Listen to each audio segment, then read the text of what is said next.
कृष्ण का जन्म मथुरा में हुआ, लेकिन अत्याचारी कंस से बचाने के लिए उन्हें गोकुल लाया गया। वहीं नंद बाबा और यशोदा मैया ने उन्हें पाला। कृष्ण बचपन से ही चंचल, हंसमुख और चमत्कारिक थे। गोपियों के मटके फोड़ना, बांसुरी बजाना और गायें चराना, ये सब उनकी दिनचर्या का हिस्सा थे। दूसरी ओर राधा का जन्म वृषभानु और कीर्तिदा के घर बरसाना में हुआ था। राधा बचपन से ही अत्यंत सुंदर, शांत और ध्यानमग्न स्वभाव की थीं। कहते हैं कि राधा का जन्म कोई सामान्य जन्म नहीं था, वे स्वयं लक्ष्मी जी का अवतार थीं।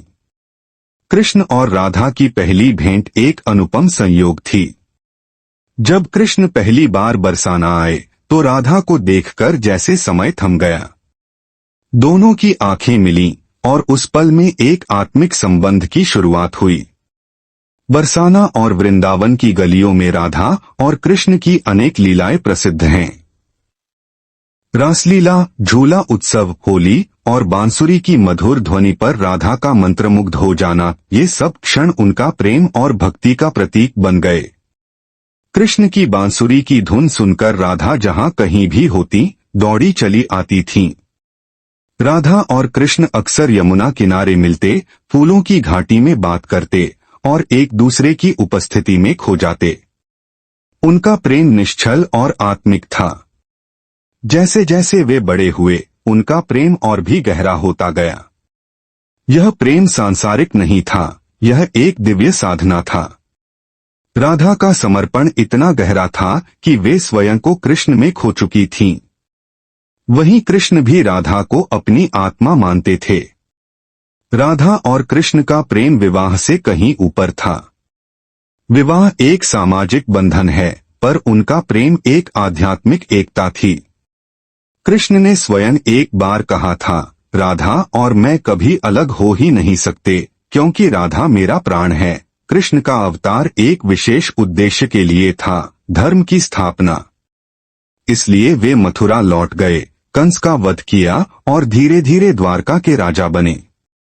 लेकिन राधा से उनका संबंध कभी भी विच्छेदित नहीं हुआ, वह प्रेम आज भी युगों युगों तक जीवित है। रुक्मिणी विदर्भ की राजकुमारी थीं और श्री कृष्ण की परम भक्त थीं। उन्होंने एक पत्र लिखा था कि यदि कृष्ण उन्हें स्वीकार न करेंगे तो वे जीवन त्याग देंगी। कृष्ण रुक्मिणी के श्रद्धा, भक्ति और प्रेम को ठुकरा नहीं सके और उन्हें रथ में बैठाकर भगा ले गए। यह विवाह धर्म और नीति के अनुसार था। राधा से विवाह इसलिए नहीं हुआ क्योंकि वह प्रेम सांसारिक नहीं था, वह अदृश्य रूप में संपूर्ण था। जबकि रुक्मिणी से विवाह सामाजिक और राजकीय उत्तरदायित्वों के अनुसार था। जब कृष्ण द्वारका चले गए और राधा वृंदावन में रह गईं, तो वह एक अत्यंत विरहमी अवस्था थी। लेकिन उन्होंने कृष्ण से कभी शिकायत नहीं की। वे उनकी बांसुरी की ध्वनि को ध्यान में सुनतीं और उसी में खो जातीं। राधा ने कृष्ण के बिना जीवन नहीं, बल्कि कृष्ण में ही जीवन जिया। कहते हैं कि राधा बाद में द्वारका भी गईं, एक साधारण सेविका के रूप में।